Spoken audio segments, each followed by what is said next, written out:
Hello guys, welcome back. Today I'm going to show you how to do task number 1 on the sports team project.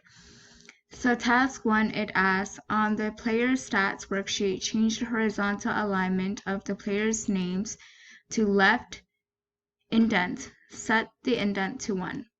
So how you would do that is you highlight players 1 to 10. In the alignment group on your ribbon, go to the orientation.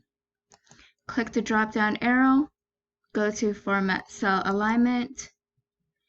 In the text alignment group, go on where it says horizontal, click the drop-down arrow, go to left.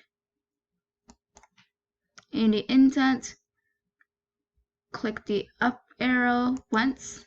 As you can see, it's right now indent 1. Click OK. And that is how you complete task number 1. Hope to see you next time, and I'll show you how to do task number 2.